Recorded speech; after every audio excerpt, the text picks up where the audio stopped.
आहा उड़े जब जब जुल्फे तेरी कवारियों का दिल मचले, कवारियों का दिल मचले, जिंद मेरी है अभी ना जाओ छोड़ कर, कि दिल अभी भरा नहीं, कभी कभी मेरे दिल में ख्याल आता है मेरी जोहर जबी।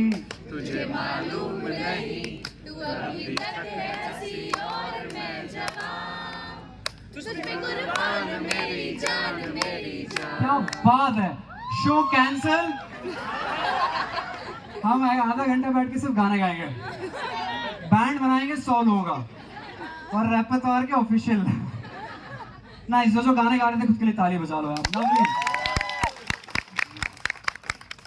चलिए थोड़ा साहिर साहब को जान लें। 1921 में पैदा हुए साहिर लुधियानवी पंजाब के एक शहर में। वो शहर का नाम कोई गेस कर सकता है? साहिर लुधियानवी पैदा हुए लुधियाना में। बचपन में ही इनके माता और पिता अलग अलग हो गए और इनकी माँ इन्हें लेकर लाहौर आकर बस गई। तब सब एक ही अपना ही था, ज्यादा समस्याएं नहीं थी उस जमाने में। लेकिन बचपन में जब ऐसा कोई घाव आप पर लग जाता है ना, तो जैसे आपके अंदर के कलाकार को अपने आप हवा मिल जाती है। साहिर साहब के साथ भी वही हुआ। अपने आप को उन्होंने शब्दों में डुबो दिया और मात्र 24 साल की पहली उम्र, छोटी सी उम्र में उनकी पहली किताब बाहर आ भी चुकी थी और वो हिट हो भी चुकी थी। पूरे भारत में डंका बज चुका था कि एक नए राइटर आए हैं, साहिर लुधियानवी। सब कुछ बढ़िया चल रहा था, लेकिन फिर फूट गया बम। कौन सा बम? 47 का बम। चिथड़े ऐसे उड़े कि उन्हें अपनी माँ के साथ आकर दिल्ली बसना पड़ा। वो दिल्ली में बकायदा सिर्फ 1 महीना रहे और अपने दोस्तों को ये कहकर बंबई चले गए कि बॉम्बे को मेरी जरूरत है। और साहिर साहब आकर बस गए बॉम्बे। जब बॉम्बे में उन्होंने पहला घर लिया तो उनके पहले नेबर, पहले पड़ोसी बने संपूर्ण सिंह कालरा। कितने लोग हैं जिन्हें नहीं पता संपूर्ण सिंह कालरा कौन है? हाथ खड़े करो। वाह, आप इनके पेन नेम से इन्हें जानते हैं, इनके नाम से इन्हें शायद ही कोई जाने। वो पेन नेम है गुलजार। नहीं पता था ना? थैंक यू बोलो। Thank you. Come on you guys, तुम्हारे लिए इतना नहीं कर सकता मैं। Gulzar fan in the house, give me a cheer, come on. अब इतने फैंस हो ही तो थोड़ा सा डिटूर गुलजार साहब पे ले लें। समय कम है पर बनता है। देखिए, कहीं पढ़ा था मैंने कि मुश्किल भाषा में अच्छा लिखना एक आसान काम है। ध्यान से सुनना, मुश्किल भाषा में अच्छा लिखना एक आसान काम है, मगर आसान भाषा में अच्छा लिखना बहुत मुश्किल है। और इस बात के मारती हैं गुलजार साहब। एक एक लाइन में इतना कुछ कह जाते हैं कि आप हिल से जाते हैं। सुनोगे 1-2 लाइन? रहने दो। कह रहे हैं कि पिछली दफा जब तुम मेरे घर आई थी तो तुमने मेरी माचिस की डिबिया पर पौधे का एक स्केच बनाया था। आकर देखो उसमें फूल खिला है। ऐसे अंदर तक घुस गया ना। कहते हैं कि बड़े दिन हो गए कोई नया जख्म नहीं मिला। बड़े दिन हो गए कोई नया जख्म नहीं मिला। जरा पता तो करो ये अपने हैं कहाँ। ये खूबसूरती है गुलजार साहब की। बट आज गुलजार साहब नहीं, वापस आते हैं। इनके पड़ोसी बने साहिर लुधियानवी के हमारे संपूर्ण सिंह कालरा जी। जो लोग साहिर साहब को जानते हैं वो बताते हैं कि उन्हें जिंदगी में 2 चीजों से सख्त नफरत थी। एक, तन्हाई। उन्हें अकेला रहना बिल्कुल पसंद नहीं था, हमेशा किसी न किसी का साथ आसपास चाहते थे। And secondly and very weirdly, खुद की शक्ल। कहते थे बड़ा भद्दा दिखता हूं यार मैं। उनके घर में कोई आईना, कोई कांच भी नहीं थे। बताओ ऐसा शख्स अपने आप को शब्दों में नहीं डुबोएगा तो क्या करेगा? लिखते थे कि कभी खुद पे कभी हालात पे रोना आया, बात निकली तो किसी और की खातिर यहाँ पे कौन ही रोता है दोस्त, सबको अपनी ही किसी बात पे रोना है। मैं पल तो पल मेरी कहानी है, पल तो पल मेरी हस्ती है, पल। देखो सुनो, वेट। मुझे नहीं पता तुम लोग अपने अपने घरों में अकेले बैठे बैठे जब कोई गाना गुनगुनाते होगे तो अंदर से मम्मी चिल्ला देती होगी चुप कर भीसरे। जो हंसे इनके साथ हो चुका है। यहाँ ऐसा कोई नहीं बोलेगा। अगर आपने मेरा कंटेंट देखा है तो it's always around songs and everything. तो अगले आधे घंटे में बहुत सारी सही जगहों पर सही लिरिक्स, सही गाने लगा कर लाया हूँ। तो जब वो गाने आए तो मेरे साथ चिल्ला चिल्ला कर गाइएगा। डन? और ना आए तो आंख बंद करके उन्हें सुनने की कोशिश कीजिएगा। पक्का कोई नहीं हंसेगा, 90% चांसेस, जस्ट इन केस। गाएंगे, इसी से शुरू करें। मैं पल दो पल का शायर हूँ, पल दो पल मेरी कहानी है, पल दो पल मेरी हस्ती है, पल दो पल मेरी जवानी है। बहुत खूबसूरत। ये तो सिक्के का एक पहलू हो गया। अब चलते हैं सिक्के के दूसरे पहलू की तरफ, अमृत की तरफ। अमृता पैदा नहीं हुई थी, अमृत कौर पैदा हुई थी। बचपन से उन्हें लिखने का, भजन लिखने का और भजन गाने का इतना शौक था कि बचपन से गुरुद्वारे जाकर बैठ जाया करती थी। और एक छोटी सी बच्ची प्यार से वहां भजन लिखा, अपने लिखे हुए भजन गा रही। सबको देखकर इतना अच्छा लगता था कि इतनी मधुर आवाज में अमृता सबके लिए भजन गाया करती थी। तभी बचपन में उनकी एक सहेली ने उनसे कह दिया कि ऊपर वाला छोटे बच्चों की प्रार्थनाएं बड़ी जल्दी सुन लेता है। तो एक दफा जब उनकी माँ बीमार हुई, इतनी बीमार हुई कि सारे डॉक्टर्स ने हाथ खड़े कर दिए, तो अमृता गुरुद्वारे जाकर बैठ गई, ये कहते हुए कि जब तक मेरी माँ को आप ठीक नहीं कर देते मैं यहाँ से उठूंगी भी नहीं। लेकिन किस्मत को कुछ और मंजूर था। माँ तो नहीं बची, लेकिन अमृत का भगवान पर से विश्वास उस दिन हमेशा हमेशा के लिए उठ गया। साफ मना कर दिया अपने पिताजी को कि आइंदा ना मैं कोई भजन लिखूंगी और ना कभी गुरुद्वारे जाऊंगी, खत्म। और उन्होंने भी अपने आप को शब्दों में डुबो दिया पूरी तरीके से। माँ तो चल बसी थी, थोड़े दिन बाद पिताजी भी चल दिए। चल नहीं बसे, संन्यास ले लिया। एक दिन उठे और जंगल की तरफ चले गए, फिर कभी वापस ही नहीं आए। अमृत लिखती हैं अपनी किताब में कि उस दिन ऐसा लगा जैसे मैं जागती रही लेकिन मेरी किस्मत सो गई। बहुत अकेली हो गई अमृत। मात्र 16 साल की छोटी सी उम्र में उनकी शादी करा दी गई प्रीतम सिंह से, और वो बन गई, जोर से बोलो,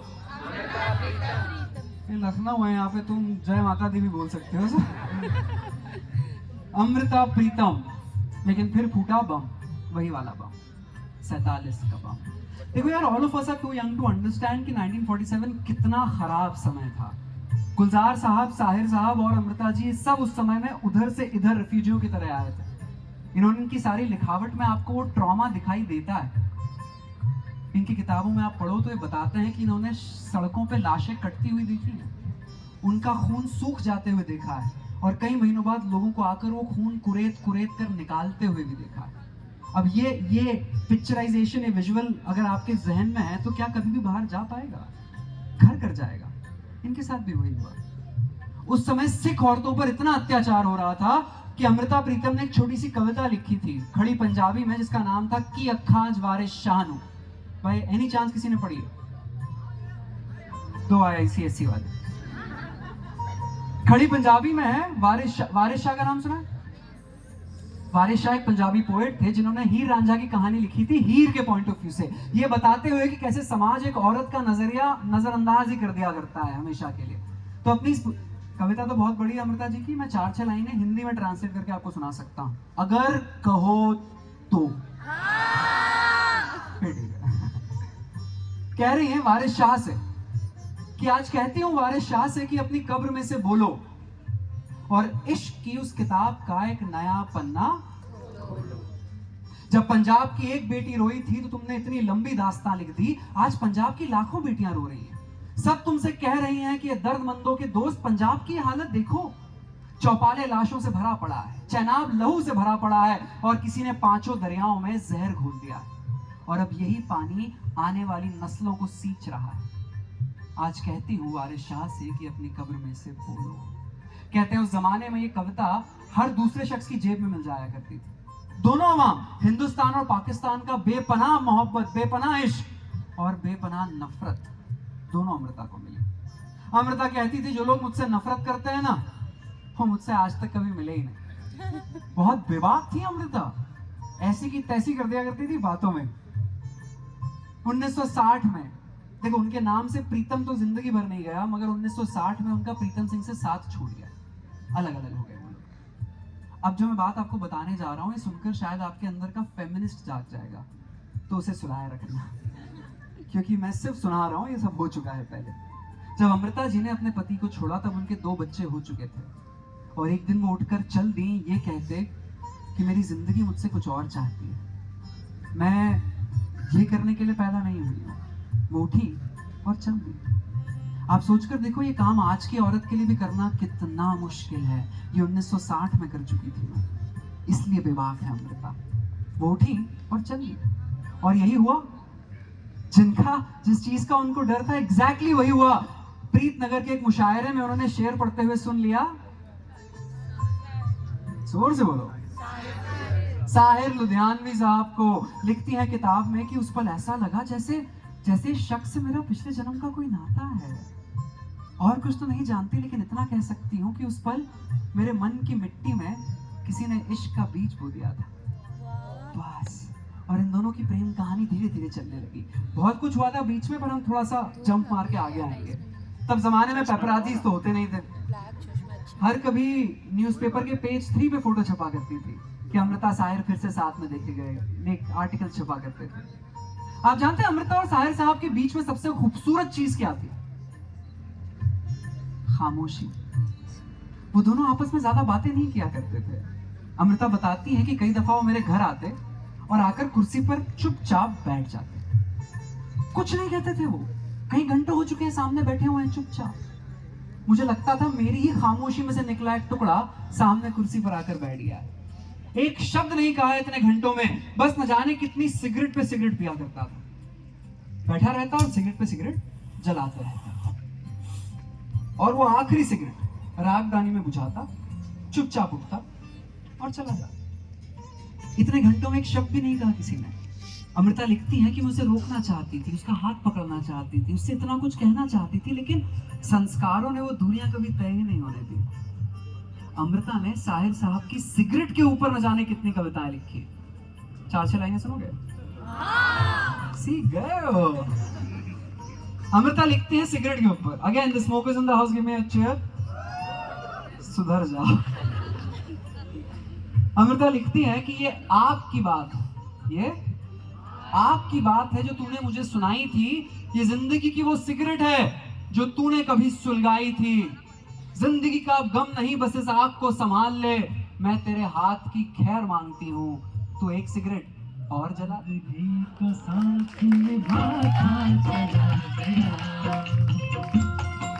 सब गाएंगे साथ में। फिक्र को तुम्हें मैं उड़ाता चला गया, हर फिक्र को तुम्हें मैं उड़ाता। स्टैंजा ले ले। बर्बादियों का शोर मनाना फजूल था, मनाना फजूल था, मनाना फजूल था। टुगेदर। बर्बादियों का जश्न मनाता चला गया, हर फिक्र को धुएं में उड़ा। खूबसूरत है, ताली बजा लो, अच्छा गाया। आप मुंबई आ रहे हैं, बस इन दोनों की प्रेम कहानी शुरू हो गई, और यहाँ से कहानी बहुत इंटरेस्टिंग हो जाती है। अमृता दिल्ली में रहती थी और साहिर साहब बॉम्बे में रहते थे। हर कभी जब अमृता साहिर साहब के शहर जाती तो साहिर साहब एक बड़ी सी दावत देते, अपने सारे दोस्तों को बुलाते और सबको बड़े चाव से अमृता से मिलवाते कि जब ऐसे कोई रिकग्निशन दे देता है तो कितनी तसल्ली हो जाती है ना। उसी समय साहिर साहब ने कविता लिखी थी जिसका नाम था ताजमहल। लोग कहते हैं ताजमहल पूरी लिखी हुई अमृता प्रीतम के लिए है। बकायदा साहिर साहब ने वो पूरी कविता एक फ्रेम में डलवा कर अमृता को भेंट की। मरते दम तक अमृता जी की दीवार पर वो फ्रेम लटकी हुई थी। ताजमहल पढ़ी आपने से किसी ने? 1% राइट देयर। ताजमहल कितने लोग गए? ताजमहल सुनाता हूँ, चलो मैं आपको सुनना है। कह रहे साहिर साहब कि अनगिनत लोगों ने इस दुनिया में मोहब्बत की है। सच में हम सब पूछना पड़ेगा क्या आप सबने कभी ना कभी जिंदगी में किसी ना किसी से मोहब्बत की? हाथ खड़े, कितने लोगों को मोहब्बत हुई है? हाथ खड़े करो। मेरा सजेशन है इस टाइम पे जो कपल्स में आए हाथ खड़े कर लेना, बहुत दिक्कत हो जाएगी। ऐसे एक शो में मैंने पूछा कितने लोगों ने मोहब्बत की, कपल बैठा था, वाइफ ने हाथ खड़ा किया, हस्बैंड ने नहीं किया। उड़ती हुई कोनी देखी मैंने उसे। So I'll give you chance to redeem yourself. कितने लोगों ने मोहब्बत की? हाथ खड़े करो। Good. कह रहे साहिर साहब कि अनगिनत लोगों ने इस दुनिया में मोहब्बत की है, कौन कहता है कि सादिक न थे जज्बे उनके, लेकिन उन सब की मोहब्बत के लिए कोई हाश तीर का सम्मान नहीं, क्योंकि वो सब भी मेरी तरह मुफलिस थे। मुफलिस मतलब गरीब। वो कह रहे हैं कि शाहजहां की तरह हम सब ने मोहब्बत की है, पर हम सबकी मोहब्बत को ताजमहल तो नहीं मिला ना। क्यों? गरीब हो तो इसलिए। फिर वो पलटते हैं ताजमहल की तरफ, वो देखकर कहते हैं कि ये चमनजार, ये जमुना का किनारा, ये महल, ये दरो दीवार, ये ताक, एक शहंशाह ने दौलत का सहारा लेकर हम गरीबों की मोहब्बत का उड़ाया है मजाक। सोचकर देखो तुम्हारा क्या है, परसेप्शन है बस। ताजमहल थप्पड़ है तुम्हारे मुंह पे, तुम बना के दिखाओ। आज की वाइफ कह दे ताज स्क्वायर फुट का रेट बता दे आज। वहीं दूसरी तरफ अमृता जी की लिखी पोयम सुनहरी को साहित्य अवार्ड से नवाजा गया। जब उनका इंटरव्यू लेने आए तो ऐसे उंगली करते हैं ना जर्नलिस्ट वगैरह, तो उन्होंने बड़े प्यार से कहा कि कहीं आपने ये कविता साहिर साहब के लिए तो नहीं लिखी? अमृता कहती जिसके लिए लिखी है उसने अभी तक पढ़ी नहीं, अब पूरी दुनिया भी पढ़ ले तो मुझे उससे क्या। चुप हो गए। उन्होंने कहा मैम कल ना न्यूज़पेपर में आपकी एक फोटो चाहिए, तो आप ऐसे पेपर पे लिखने की एक्टिंग कीजिए, हम आपकी फोटो लेकर चले जाएं। अमृता जी ने पेन उठाया, पेपर उठाया, लिखना शुरू किया। फोटोग्राफर्स फोटो लेकर कब के चले गए, अमृता लिखती रही। 8 पन्ने भर दिए उन्होंने आगे पीछे, और हर पन्ने के हर कोने पे हर जगह सिर्फ एक शब्द लिखा था, साहिर साहिर साहिर। इतनी मोहब्बत दोनों एक दूसरे से करने लगे थे। लेकिन वो कहते हैं ना, हर अच्छी मोहब्बत को किसी न किसी की नजर लग ही जाती है। यहाँ भी लग गई। किसकी? साहिर की माँ की नजर। साहिर की माँ दरसर बेगम की नजर लग गई। आप साहिर की परवरिश जानते हैं, अब आप ये बात समझ सकते हैं। एक सिंगल मदर, अकेली माँ ने साहिर को पाल पोस कर बड़ा किया, न जाने कहाँ कहाँ कितने काम किए होंगे। तो दरसर बेगम उनकी माँ का कहा पत्थर की लकीर। साहिर उनके खिलाफ तो जा ही नहीं सकते। दरसर बेगम को बिल्कुल पसंद नहीं थी अमृता। सोचकर देखो कैसे होंगे, डिवोर्सी हैं, 2 बच्चों की माँ है, छोड़कर आ गई है, कह रही है साहिर से शादी करनी, साफ मना कर दो, नहीं कोई चांस ही नहीं। दिल टूट गया अमृता का, अलग अलग हो गए वो लोग, दूरियां आ गई। दोनों ने एक दूसरे से दूरियां बढ़ा ली। इसी मानसिकता में साहिर साहब ने कुछ गाने लिखे हैं जो मैं सुनाऊंगा। इसी मानसिकता में साहिर साहब ने एक शेर लिखा था जो मेरा फेवरेट है। वो कहते हैं कि जिस अफसाने को अंजाम तक पहुंचाना हो नामुमकिन, कि जिस अफसाने को अंजाम तक पहुंचाना हो नामुमकिन, उसे एक खूबसूरत मोड़ देकर छोड़ देना अच्छा।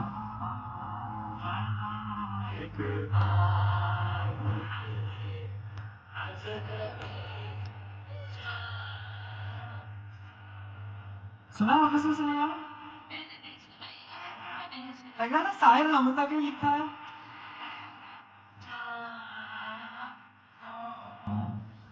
साहिर और अमृता जिंदगी के उस फेज में आ गए थे जिसे आज की जनरेशन कहती है ब्रेकअप। कितने लोग हैं जिनका ब्रेकअप हुआ? अनादर सजेशन, कपल्स इस टाइम पे हाथ खड़े मत करो। हम सभी का ब्रेकअप तो हुआ है ना, दिल कभी ना कभी टूटा है। जब दिल टूटता है तो बहुत गंदा लगता है, हर समय रोने का मन करता है, उदासी छाई रहती है। इस समय आप आसपास एक दोस्त रखते हैं, नहीं मतलब दोस्त रखते हैं सिर्फ इस काम के लिए कि यार थोड़े दिन बाद ना मेरा मन करेगा उसे फोन करने का, तो कुछ भी हो जाए मुझे फोन मत करने देना। इस बात पे जो हंस देते हैं वही दोस्त है जिन्हें रखा जाता है। अमृता जी के पास अनफॉर्चुनेटली ऐसा कोई दोस्त था नहीं। कुछ हफ्तों बाद उनसे रहा नहीं गया कि यार आज फोन एसटीडी पीसीओ का जमाना था। भागी भागी गई, पीसीओ में नंबर डायल किया। आखिरी नंबर डायल करती उसके पहले बगल में एक न्यूज़पेपर रखा था। उसमें खबर छपी थी साहिर के नए अफेयर के बारे में। साहिर की जिंदगी में कोई और आ चुका था। तब की बहुत फेमस प्लेबैक सिंगर थी सुधा मल्होत्रा, वो आ चुकी थी। और पेपराजीज तो पेपराजीज हैं, बड़ा चढ़ा के दिखा दिया। कितने लोग हैं जो ये बात डंके की चोट पर मुझसे कह सकते हैं कि उनका प्यार मुकम्मल हुआ है। वो आज उसी के साथ हैं जिसके साथ रहना चाहते थे। बहुत खुशनसीब हैं आप लोग, बहुत खुशनसीब हो। हर किसी का नहीं होता प्यार मुकम्मल। जब खुद Sahir Amrita, Padma Shri Padma Vibhushan member of parliament Amrita Pritam, Padma Shri Sahir Ludhianvi, इनका प्यार मुकम्मल न हो पाया तो आप और हम किस खेत की मूली। इसी मानसिकता में साहिर साहब ने गाना लिखा था, आज की जनरेशन के लिए तो ब्रेकअप एंथम हमारा हो गई थी अमृता, दिल टूट चुका था, प्यार में इतना हार चुकी थी, शादी, पहले माँ पिता और अब साहिर भी। ऐसे समय पे आप आखिरकार इंसान आके प्रेम से हाथ ही जोड़ लेता है कि भाई अब मेरे बस की नहीं, दूर। लेकिन तब इनकी जिंदगी में आए इस पूरी कहानी के असल हीरो। अभी तक कहानी शुरू भी नहीं हुई है, कहानी अब शुरू होगी। अगर आपको प्यार से इतना सा भी प्यार है, आप प्रेम से इतना सा भी प्रेम करते हैं, मोहब्बत से जरा सी भी मोहब्बत है, तो अगले 10 मिनट में जिस शख्स के बारे में आपको बताने जा रहा हूँ वो आपके रोल मॉडल बन जाएंगे, वादा करता हूँ। मेरे हिसाब से पिछली पूरी शताब्दी में 100 साल में इस शख्स से ज्यादा शिद्दत वाला प्यार किसी ने नहीं किया। मैं बात कर रहा हूँ इंद्रजीत इम्रोज की। लगता है लेकिन अगेन परवरिश जानना जरूरी है, थोड़ा सा इमरोज साहब को भी जानिए। पेशे से पेंटर थे, बेतहाशा खूबसूरत पेंटर थे, और बचपन से ही अमृता से बेपनाह मोहब्बत करते थे। कभी मिले भी नहीं है आज तक। अमृता से 7 साल छोटे हैं। ये वो वाला समय था जब आपको लोगों की लिखावट से इश्क हो जाया करता था। अमृता की किताबें, आर्टिकल्स इतने पढ़े कि वो अमृता से मोहब्बत कर चुके थे। 1960 में अपने डिवोर्स के बाद अमृता प्रीतम ने किताब में, कहानी में एक फिक्शनल कैरेक्टर का जिक्र किया, डॉक्टर देव। कहा कि अगर कोई मेरा आइडियल पार्टनर होगा ना तो डॉक्टर देव जैसा होगा, डॉक्टर देव ऐसा होगा, वैसा होगा, एक्सेट्रा एक्सेट्रा। इमरोज ने पढ़ लिया। बड़ी मुश्किल से अमृता प्रीतम का लैंडलाइन नंबर जुगाड़ लिया, फोन किया। हाँ जी, कौन बोल रहा है? डॉक्टर देव। कौन? ऐसे शख्स के सामने अभी अमृता प्रीतम खड़ी थी ये कहते हुए कि मेरी अगली किताब आ रही है, आप उसका कवर डिजाइन कर देंगे। अब मैं तो वहां नहीं था, लेकिन आई एम श्योर इमरोज की हालत हो रही होगी कि है ना, जब करंट ऊपर से नीचे दौड़ जाता है आपके अंदर। बकायदा उन्होंने कवर तो डिजाइन किया, कवर के रंग तो खूबसूरत थे ही, लेकिन कवर डिजाइन करने वाले का दिल उससे कहीं ज्यादा खूबसूरत था। दिल्ली के ईस्ट पटेल नगर में इमरोज रहते थे और वेस्ट पटेल नगर में अमृता रहती थी। हर दिन अमृता बस स्टॉप पे खड़ी होती, बस का इंतजार करती थी, ऑल इंडिया रेडियो जाने के लिए। ब्रॉडकास्टर की नौकरी किया करती थी, और दूर पिलर के पीछे छुप कर इमरोज उन्हें देखा करते थे। हर दिन। खुश मत हो, इसे स्टॉकिंग कहते हैं, नहीं करना चाहिए।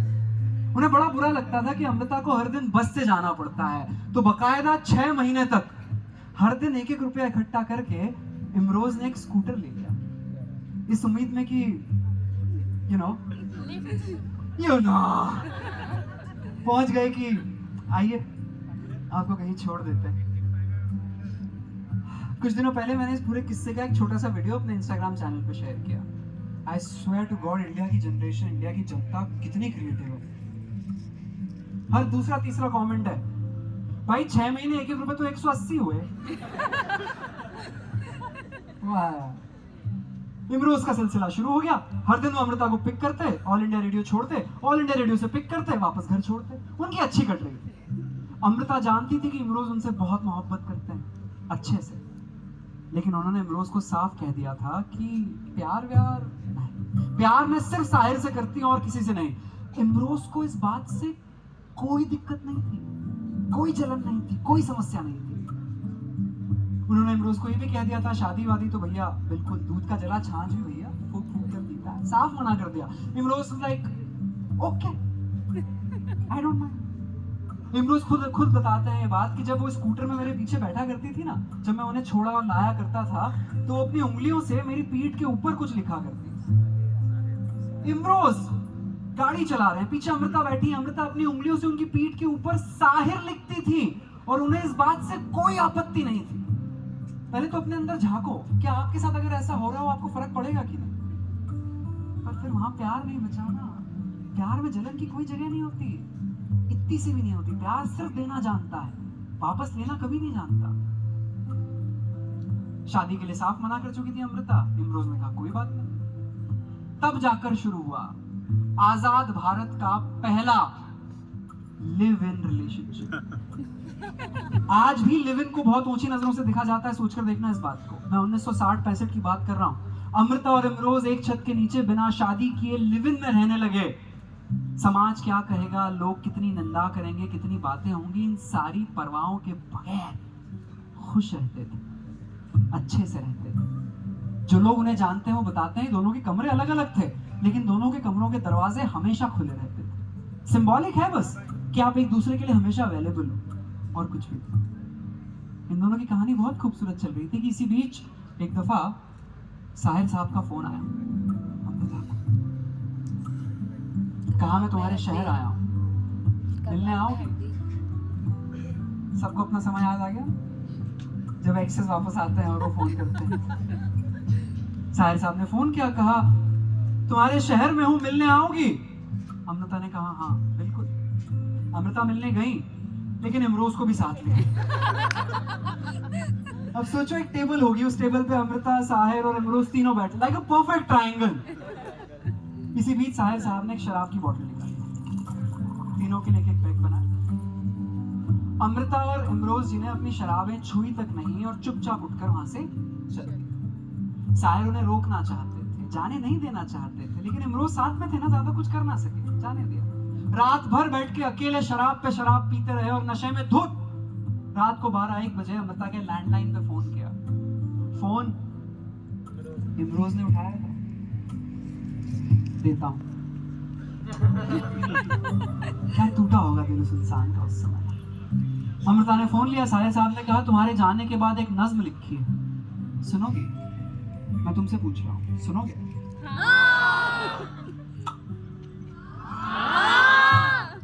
साहिर साहब लिखते हैं कि महफिल से उठ जाने वालों, तुम लोगों पर क्या इल्जाम? तुम आबाद घरों के वासी, मैं आवारा और बदनाम। मेरे साथी ये खाली जाम, ये खाली जाम, ये खाली जाम। बाद में यही नज्म दूज का चांद नाम की एक फिल्म में यूज भी की गई। लेकिन ये पूरा किस्सा आपको सुनाने का मेरा मोटिव क्या था, मैं अब बताता हूँ। मेरा मानना है, मुझे कहीं प्रूफ नहीं मिला, पर मेरा मानना है कि उस रात साहिर साहब ने एक नज्म और लिखी थी। मैं ये बात मानने से इनकार करता हूं कि उस रात ये जो नज्म मैं आपको सुनाने जा रहा हूं ना, मेरा दिल ही नहीं मानता कि ये नज्म उस रात के अलावा कभी भी लिखी।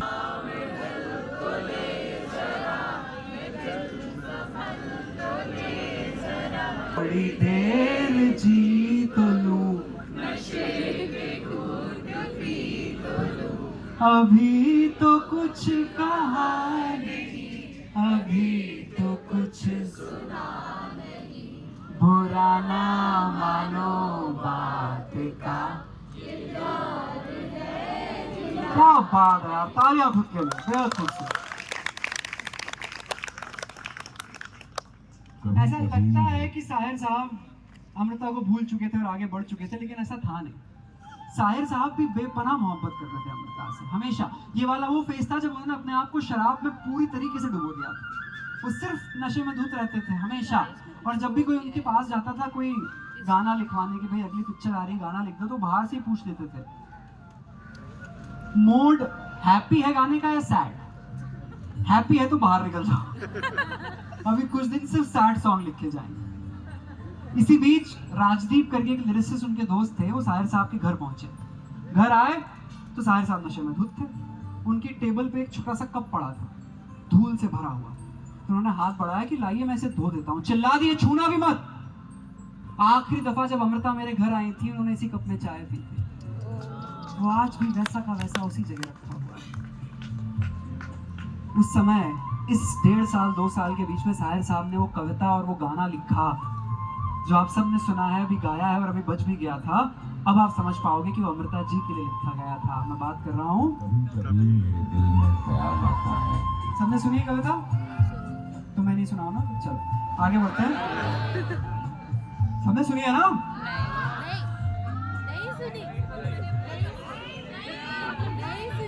कि कभी कभी मेरे दिल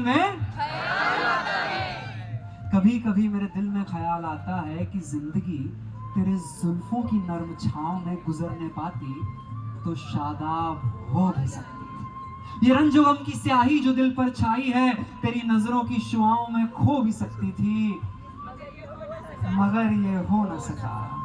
और अब ये आलम है कि तू नहीं, तेरा गम नहीं, तेरी जुस्तजू भी नहीं। गुजर रही है जिंदगी ऐसे जैसे किसी के सहारे की आरज़ू भी। ना कोई राह है, ना कोई मंजिल, और ना ही रोशनी का कोई सुराग। अंधेरों में भटक रहा हूं मैं, इन्हीं अंधेरों में भटकता ना रह जाऊं मेरे हमनफस, मगर यूं ही कभी कभी मेरे दिल में ख्याल आता है, कभी कभी दिल में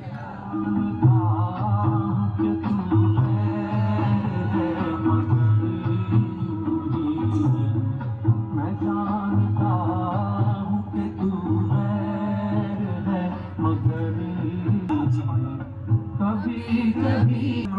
आप जानते हैं वियर्डली अमृता और इमरोज के बीच में जो सबसे खूबसूरत चीज थी वो खामोशी थी। वो लोग भी ज्यादा बातें नहीं किया करते थे।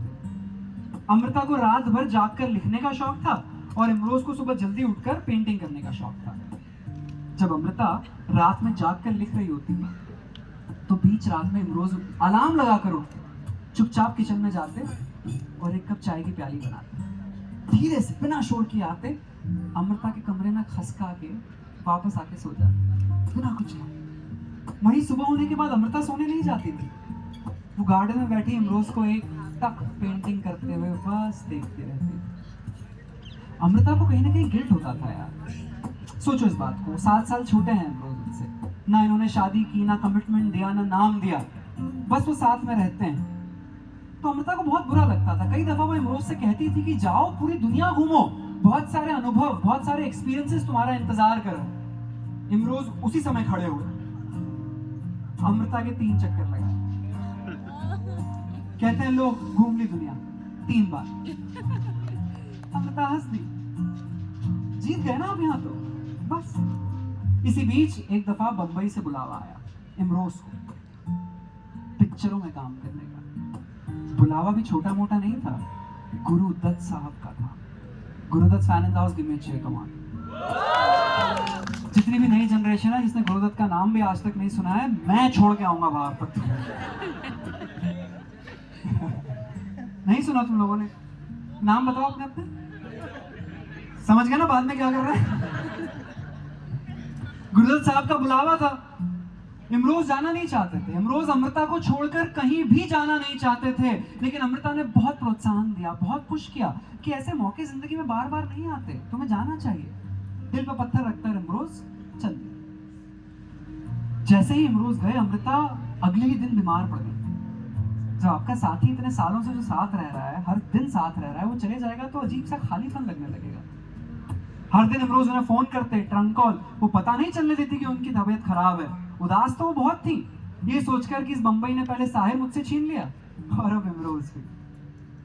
लेकिन जब आप किसी से इतना कनेक्टेड रहते हो, उसके साथ अगर कुछ भी होता है तो आपको समझ में आ जाता है। इमरोज भाग गए। तीसरे दिन के बाद चौथे ही दिन सारा काम छोड़ा, ट्रेन पकड़ी और वापस दिल्ली आ गए। अमृता का हाथ पकड़कर कहा कि बस अब मैं मरते दम तक तुम्हें छोड़कर कहीं नहीं जाऊंगा। एवरीबडी जो मेरी आवाज सुन रहे हो, अपने अंदर झांको यार एक सेकंड के लिए। सोचो इस बात को कि क्या हम सच में एक वही शख्स नहीं ढूंढ रहे हमारी जिंदगी में, जो हमारा हाथ पकड़कर हमसे ये कह दे कि बस अब मैं मरते दम तक तुम्हें छोड़कर कहीं नहीं जाऊंगा, है ना? अमृता को वो मिल चुके थे, अमृता को उनके इमरोज मिल चुके थे। सब कुछ अच्छा चल रहा था कि इसी बीच 1980 में खबर आई कि साहिर लुधियानवी नहीं रहे। अमृता का तो दिल ही टूट गया। कहती है ऐसा लगा जैसे मेरे अंदर का कोई बड़ा सा हिस्सा मर गया। उन्होंने अपने आप को कमरे में बंद कर लिया। Excuse me ma'am, please, thank you.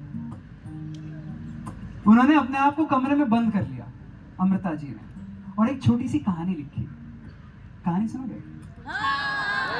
इतने में तो नहीं सुना रहा, देखो।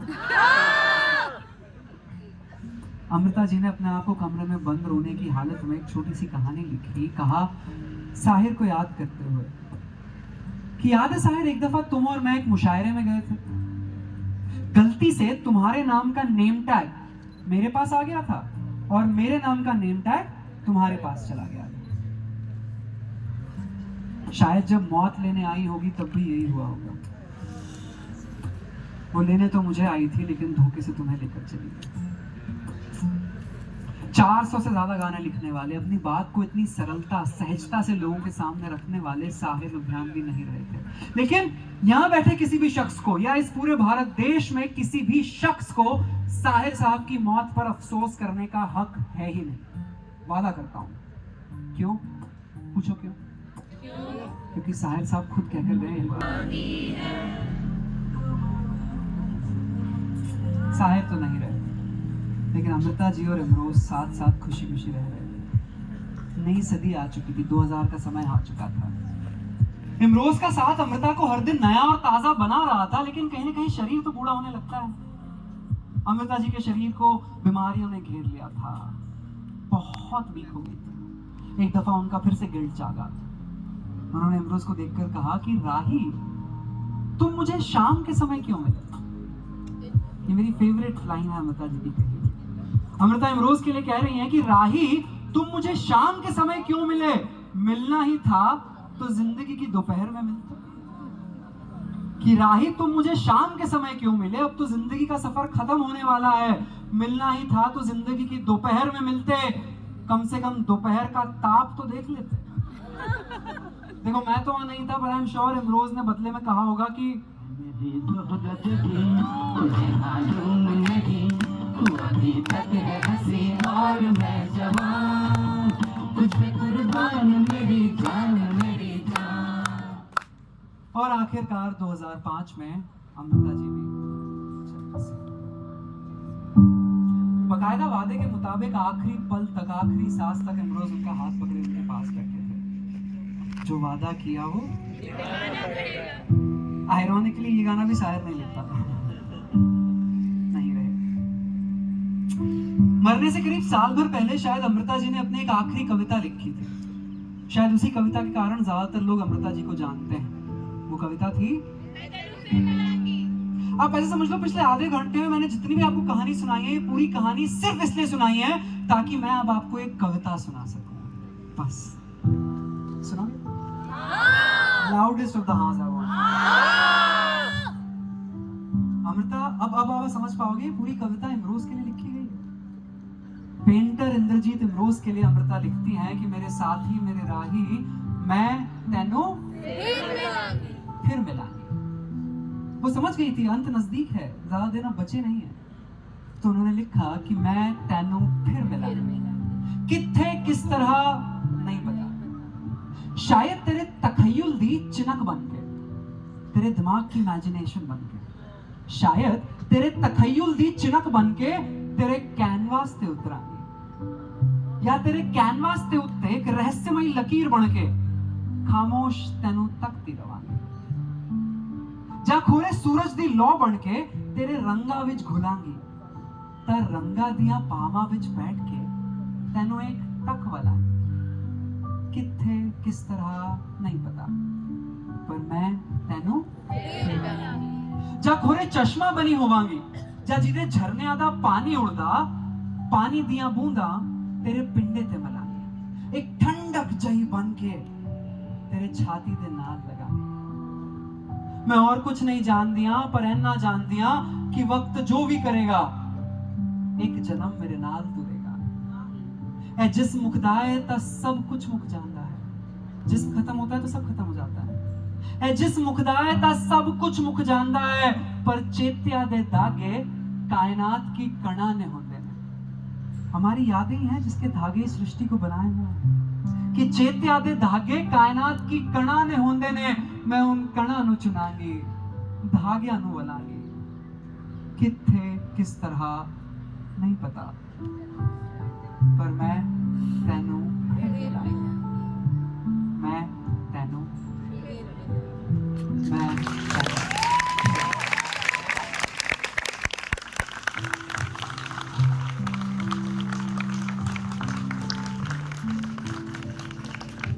मैं यूजुअली शो में इस समय यहाँ तक आगे खत्म करते समय आप लोगों को बात बताता हूँ कि 1980 में साहिर साहब चल बसे, 2005 में अमृता चल बसी। इमरोज हैं किसी से इतनी शिद्दत से प्यार करने वाला शख्स। मेरे लिए इस पूरी कहानी के बाद अनकंडीशनल वर्ड की डेफिनेशन ही इमरोज हो गया। उस शख्स ने पूरी जिंदगी पर अमृता से कुछ नहीं मांगा, सिर्फ देते चले गए, बदले में कुछ भी नहीं। यही होता है ना अनकंडीशनल लव। और क्या है, सिर्फ देते रहना, बदले में कुछ एक्सपेक्ट ना करना। मगर अभी पिछले ही साल, आज की डेट देखो 21 दिसंबर है, 2 दिन बाद, एक दिन बाद 22 दिसंबर 2023 को इंद्रजीत अमरोज चल बसे। 1 साल हो रहा है, डॉट 1 साल आज पूरा होगा कल। 98 years old अमरोज। उनसे जब पूछते थे तो बताते थे कि 2005 में अमृता ने शरीर छोड़ा है, मेरा साथ नहीं छोड़ा, वो अभी भी मेरे साथ ही। उनके घर की दीवार का कोई एक ऐसा कोना नहीं है जिस कोने में अमृता की कोई भी फोटो, कोई भी तस्वीर आज भी ना लगी। इतनी मोहब्बत करते थे वो एक दूसरे से। सिर्फ आखिर इन 2 सवालों का जवाब दे दो, फिर मैं चलता हूँ यहाँ से। कितने लोग हैं जो ये बात डंके की चोट पे कह सकते हैं कि उनकी जिंदगी में इमरोज जैसा प्यार करने वाला कोई है? 3, 4, 5 हाथ, बहुत खुशनसीब हुआ। अभी आखिरी सवाल का जवाब दो, दिल से बताना। कितने लोग हैं जो अपनी जिंदगी में इमरोज जैसा प्यार करने वाला चाहते हैं? अंदर ही अंदर सबका हाँ है इसमें। सबको चाहिए ना वो प्यार करने वाला। विडंबना, आयरनी, प्रॉब्लम बस इतनी सी है कि इमरोज चाहिए सबको, इमरोज बनना कोई नहीं चाहता। तो आज इस पूरी कहानी से इतना सा अगर मेरी तरफ से ले जाओ तो ये कर लेना, आपकी जिंदगी में इमरोज आए ना आए, आप किसी के लिए इमरोज। इस थॉट के साथ थैंक यू सो मच।